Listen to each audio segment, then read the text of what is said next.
Ever wish your computer could just do some of those tedious tasks for you? Like Yeah. renaming 100 files or pulling info from a website without all the copy and pasting? Right. Well, get ready to dive into the world of JavaScript for automation, or JXA, Uh-huh. because that's exactly what it can do. Yeah. We're taking a deep dive into JavaScript for Automation 5 Work and Play Edition by Jesse Shanks. Okay. Brand new book from 2025. Yeah, and it's a fascinating time to be exploring this because JXA is more relevant than ever. Like if you've used AppleScript or Automator, you already have a sense of what's possible, but JXA takes it to a whole new level. It offers this incredibly powerful yet surprisingly accessible way to automate almost anything on your Mac. Okay, before we get too deep, set the stage for us. Yeah. Where does JXA fit in with the whole history of Apple automation? So it's like Apple's been building this bridge for years. They wanted to make automation user-friendly, which is why we got things like drag and drop actions in Automator. Right. But power users always bumped up against the limits of those tools. Mm. JXA is that bridge to the next level where you have the control of code, but it's built on JavaScript, a language that's already widely used. So this isn't just for hardcore coders then? Exactly. Think about it. You're already doing programming of sorts when you apply a filter to a photo or format a document. JXA just lets you record those actions and have your computer repeat them on demand. That makes sense. I'm seeing why this book is called the Work and Play Edition, but honestly, the idea of coding still makes me a little nervous. Sure. Is this going to be like learning a whole new language? It can seem daunting. Yeah. I'll admit that. But the book does a good job of easing you in. I'm starting to see the potential here. Yeah. It sounds like JXA lets you do way more than just basic tasks. That's the exciting part. We're talking about controlling applications, manipulating data, even interacting with AI tools. All right, you've officially piqued my curiosity. Can we jump into some examples from the book? Let's see JXA in action. Let's do it. One of the scripts that caught my eye uses JXA to control Keynote. And we're not just talking about advancing slides here. Whoa, wait. You can build entire Keynote presentations with code? That seems like a massive time saver, especially for someone like me who spends way too long on slides. Imagine having a folder of images and with a few lines of JXA, turning that into a fully formatted presentation. It's possible. You can select templates, change fonts, even create transitions, all with code. That's impressive, but wouldn't learning the code itself take a lot of time? It's an investment for sure, but the book provides a ton of ready-to-use scripts.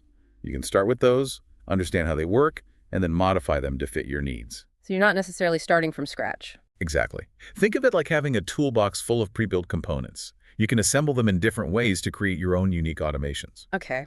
I'm starting to get the hang of this, but controlling Keynote is just one example, right? What other cool things can you do with JXA?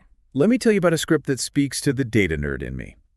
This one uses JXA to pull real-time sports odds from an API and displays it neatly in BBeat.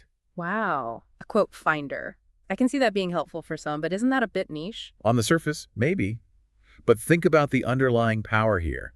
JXA is able to communicate with other apps, pull data from the web, and format it in a way you can use. The possibilities are huge. Now this is intriguing. I wouldn't have guessed JXA could be used for making games. Tell me more about this poker script. Well, this one uses dialog boxes and Unicode symbols to create an interactive poker game right on your Mac.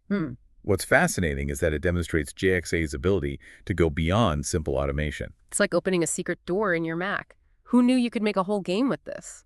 And there's a slot machine game, too, using emoji for the reels. Wow. These examples really highlight the play aspect of JXA. So not just for work then, this can be a fun way to learn about coding. Absolutely, and that's just the tip of the iceberg. We've got a lot more ground to cover. Okay, my mind is already buzzing with possibilities here, but I gotta ask, is there anything in the book for folks who maybe aren't into sports or poker? You bet. This is blowing my mind. Sometimes I feel like I'm just scratching the surface of what my Mac can really do. That's the beauty of JXA.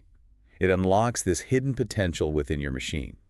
And speaking of hidden potential, there's another script that really demonstrates how JXA can streamline those everyday tasks. All right, lay it on me. What kind of task are we talking about? File conversion. That tedious process of converting files from one format to another. JXA can automate that too. Oh, tell me more. I've spent countless hours manually converting files, and it's never fun. Well, imagine this. You have a bunch of RTF files that you need to convert to plain text. The book has a script that uses TextEdit to open each file, apply the conversion using simulated keystrokes, and then save them as plain text. Hold on, simulated keystrokes. It's like having a ghost typist in my computer. But let's shift gears a bit. One thing that always catches my eye is the ability to grab information from web pages. One of the scripts in the book is called Saving Web Page Info to Spreadsheet Notebase, and it does exactly what it sounds like. It extracts text, titles, and URLs from Safari web pages and saves them neatly in a spreadsheet or a note-taking app. If you're a researcher, a journalist, or anyone who needs to gather online information, this is a game changer. No more tedious copy pasting. And if you're thinking about language learning or research involving different languages, there's even a script for translating web pages. Oh, wow. So you could take a web page in, say, French and have JXA translate it into English and save it to your Notes app. Exactly. It's like having a personal translator on call, ready to help you make sense of web content in any language.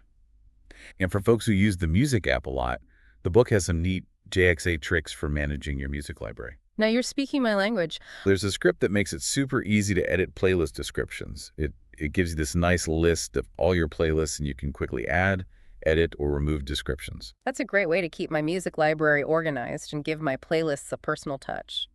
It seems like we've covered a lot of ground in this deep dive, from automating tasks in BBD and controlling keynote presentations to manipulating data and even creating games. It's clear that JXA is a versatile and powerful tool. I love that. It's about reclaiming your time and energy so you can focus on the things that truly matter to you. Whether you're passionate about writing, research, creating music, or even just playing games, JXA can help you streamline your workflow and free up your mental space for more creative pursuits. Exactly. And remember, JXA is built on JavaScript, a widely used language. Yeah. So the skills you learn here can be applied to other areas of programming and web development. It's an investment that pays off in multiple ways. So for our listener out there who's been listening to this deep dive and thinking, this all sounds amazing, but where do I even begin? What advice would you give them? First, I'd say don't be intimidated. Right. JXA might seem daunting at first, but remember, like any skill, it can be learned with patience and practice. Start with the basics, dive into the resources mentioned in the book, and experiment with those ready-to-use scripts. You'll be surprised how quickly you start picking things up. So go out there, explore the world of JXA, and see what amazing things